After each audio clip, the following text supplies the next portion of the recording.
goal for this project is to create an enclosure for the Arduino Nano and the Bluetooth HM10 board. The lid screws on to keep the case tight. 2 holes in the middle wall are for wires running to the switch up front to turn on and off the Bluetooth device for uploading. The hole in the back is used for updating any software and code for the Arduino. This is version 1 with many more to come.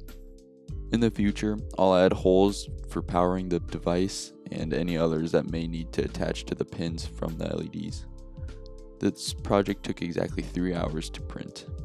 Thank you all for watching, and I'll see you in the next one.